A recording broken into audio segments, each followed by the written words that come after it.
Okay, we all made it. All right, we're going to answer these questions. For the first question is, what is it that makes your child a star in your eyes? You know, I think Zaria is very talented. Zaria is an excellent musician. She's an excellent actress.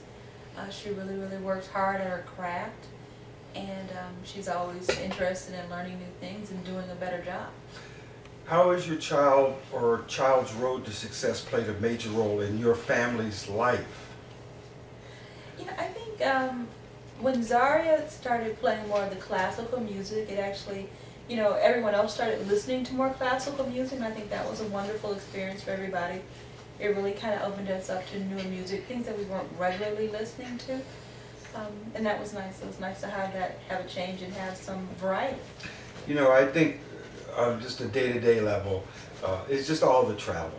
I mean, you know, going to lessons, going to concerts she's playing, going to festivals, going to events they've asked her to play at, going to track meets, going to casting calls. It's just the travel, travel, travel, constant travel. That's probably been the biggest change for our family, supporting her. Number 3, what is your day-to-day filled with in regards to your talented kid? Include getting them to and from practice, auditions, meetings, specialized coaches, rehearsals. Walk us through an average day. I can talk to that.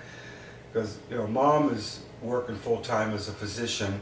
You know, I'm a retired physician, and so I'm one who ends up doing a lot of the driving when she has to go places, but me and mom do that together. You know, her daily schedule is basically school, come home, take a break, practice her violin for about an hour, do her running and exercising for about an hour, do her singing, dancing, and auditions for any casting calls for like 30 to 40 minutes a day.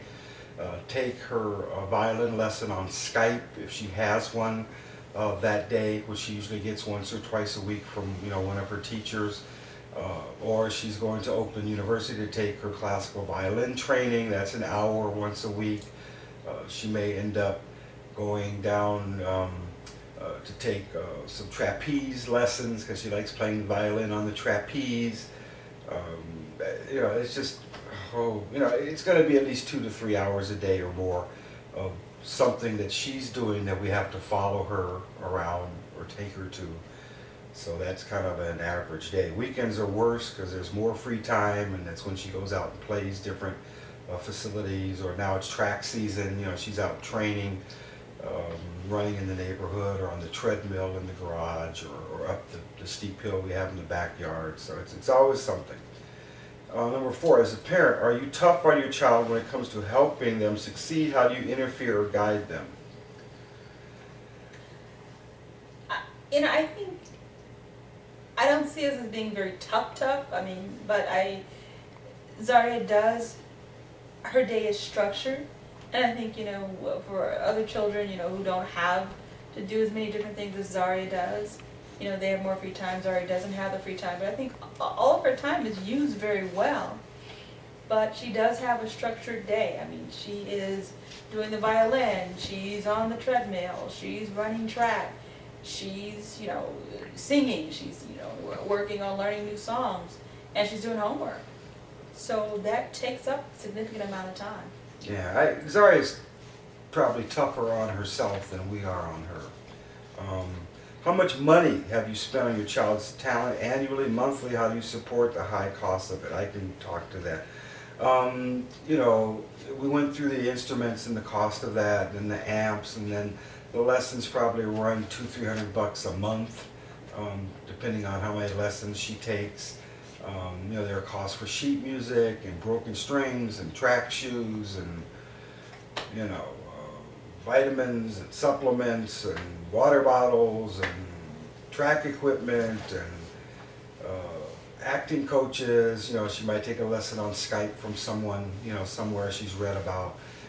So I'm guessing several $100 a month at least, and a lot more sometimes, not counting all the trips to perform. Do both parents and siblings support your child's journey to stardom? Yes. Yeah, I think everybody's supportive. Shanti, her big brother, who's also very talented, and Asha, who acts jealous but really is supportive of her Extremely big sister. supportive. And Admires her big sister. yeah. So yeah, everybody supports Zaria. I mean, you know, I think we all are happy for her. Were you the parent, a performer, or talented growing up? If so, describe it. No. Okay. Well, you know, Mom did play violin, but she didn't play Not like publicly. I was your typical garage drummer, rock band as a teenager growing up and playing through my 20s, you know, traveling, doing different things, but, you know, just your average, you know, neighborhood rock band drummer, nothing special. What have you sacrificed so that your child can succeed? What has your family sacrificed? Oh, weekends and afternoons, and I think a lot of the leisure time that a lot of other families have, just kind of laying around. You know, those are things that we've given up. Okay. Yeah. What's it like having to deal with other parents in the business? I can answer that. We don't have a lot of interaction, you know, in the track.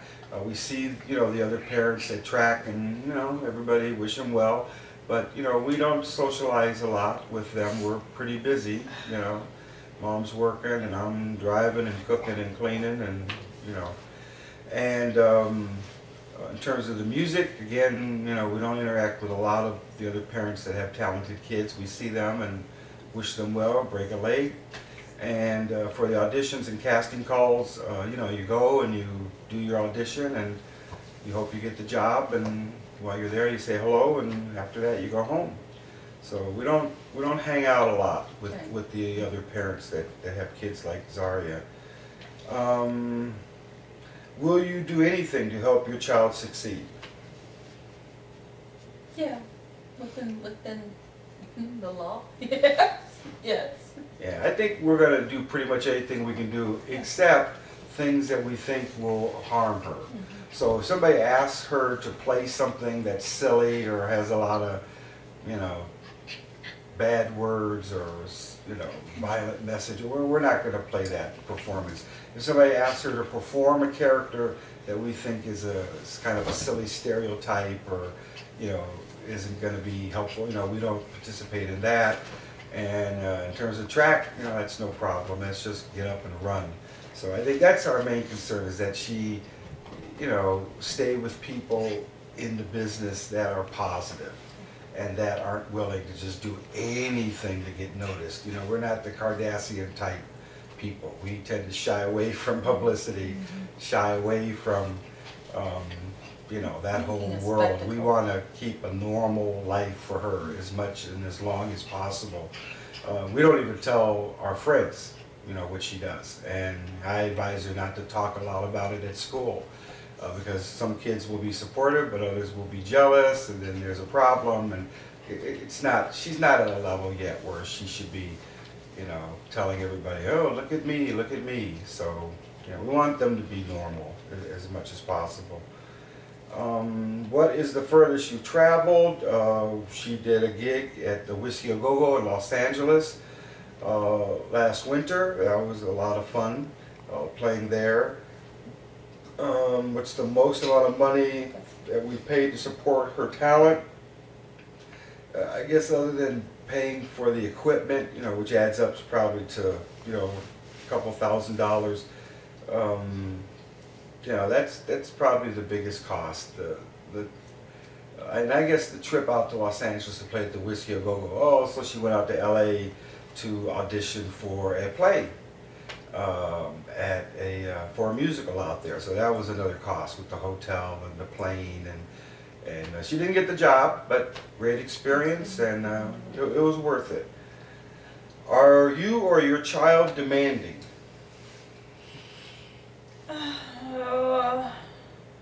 I'm not. All right, well, yes. Arlita, of course, she's demanding. She's a physician, and, you know, I mean, she spends all day speaking with her patients and doctors and hospitals, and she has a pretty large practice, and you know, they're just always asking her, and she's helping, and so I think she works way too hard. And I'm pretty demanding. I mean, you know, my philosophy is if you're going to do it, do your best. You know, if you're not going to do your best, don't waste time doing it. So, you know, when she's working at her track or singing or playing violin, you know, if I see her kind of slipping off or pooping out or whatever, because she wants to go watch TV or you just, you know, I mean, I'm like, hey, come on, you know, are you going to do this or not? And so, you know, we have some knockout, you know, arguments sometimes, and she usually wins them. But even after winning, 10, 15 minutes later, I hear her playing the violin, or I hear her running, or I hear her acting or singing. So, you know, this is something she wants to do. You know, I told her many times, if you don't want to do it, quit. But she doesn't want to. So, okay, do you consider yourself a stage parent? No. Yes. Unfortunately, I have to confess to that. I'm a stage parent. In fact, I'm worse than that. When she runs track, I feel like I'm running. I can't help it. When she plays violin, I feel like I'm playing violin. I can't help it. And when she's acting, I feel like I'm acting. Or she's at an audition, you know, I'm biting my nails and I'm sweating and I can't sit still and I'm a mess. And it's almost painful, you know, and I'm not sure why this happens, but I guess because I'm the primary manager and I spend the most time with her doing these things. You know, I always tell her she has a big advantage. When she performs, she can focus on what she's doing and the audience. I have to sit there and watch her. And I listen to every note or every step when she's running or every word that I've also learned from her scripts. You know, listening for a mistake and it just kills me. I can't take it. I mean, I've aged, you know, I've aged many years over the 3 years that she's been doing this, and I really don't know why. I wish it wasn't like that, but this is how connected I feel to what she does. What do you think of other stage parents? Again, we don't hang out with them.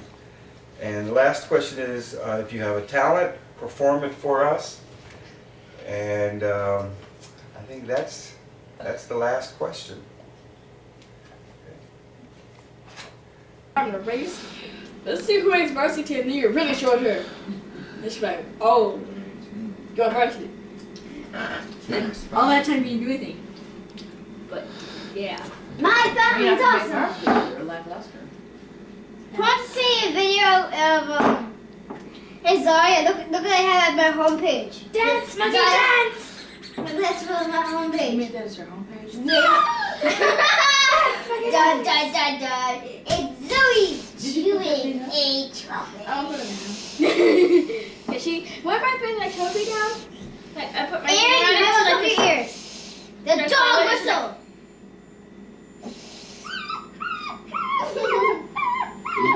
Even I can. Zaria, bad girl.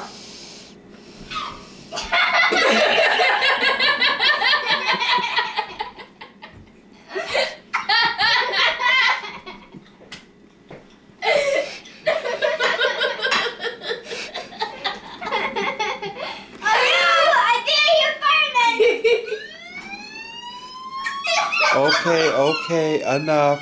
Zaria, shut up! Hey, shut up!